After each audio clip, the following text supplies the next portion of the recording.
Thank you, Madam Chair. Mr. Kemper, I know a while ago Mr. Cantor made a statement somewhere to the effect that there's no correlation between bank fees and interchange fees. Would you like to jump in on that discussion and present the bank's position on that and how you structure your fees and how you charge for interchange fees? We look at our payment system and a payment account as one account, and we price that. And there are a lot of different components into that. People write checks, people use credit cards, people use our debit cards. And so we take all of those in and we look at what, just like any business would look at, we look at what our revenue is and what our cost is, and we will price that accordingly. And the system has worked brilliantly. And I think that's what everybody has benefited from this. And when you go to a fast food place now, they take debit cards, they take credit cards. That wasn't true 5 years ago. When you're on the airplane, they want to accept credit and debit. The merchants want to take it, the airlines want to take it because they don't want to handle checks and they don't want to handle cash. We see that. So the idea that you can strip out just marginal cost on one component of our payment system, to me, just doesn't make any sense because it's all wrapped together. We have to support we have to support our call center. We have to work with Visa. We have to support security. All of those things flow together for our payment account. So we factor all of that together, and trying to carve out one area and price it at marginal cost is just not the way business is done in this country. If this price structure goes forward, what are you going to do? What are you going to reprice? How are you going to reprice your products, or all of your products, or just the debit cards to make up for the lost income to continue to provide service? Or are you going to continue to provide service? Well, you know, it's a very competitive world out there, and there's PayPal, there are all kinds of non-bank kinds of accounts, so the market will dictate how we can price up.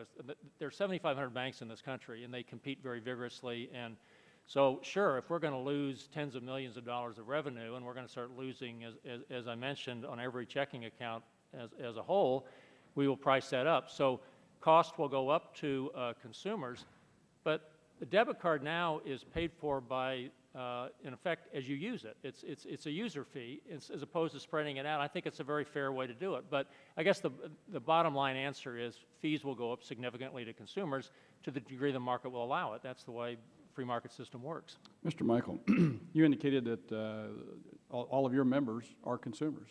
That's correct. And therefore, this is going to be a direct charge back to them. Have you looked at your model yet to see how much it's going to cost or how you're going to affect this? I mean, are you going to continue to provide debit card service? Are you going to pull it out of the system of services you provide, or how are you going to approach this? Well, first off, I need to, again, let you know that we don't cover our costs with Interchange.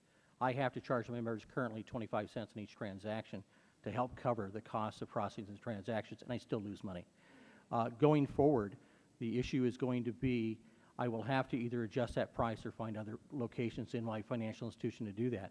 But I have a narrow range of products, and larger financial institutions could take that cost and pass it off in other areas. I can only basically add it back into my deposit products, such as my checking accounts, either through fees or through incremental fees on the debit card transactions or checking account fees. Other institutions will be able to go other directions with it. Ultimately, in the end, if my fees get to be too high, I will not be competitive in the marketplace. And I will lose members who will go to other financial institutions because they'll be able to get the product cheaper.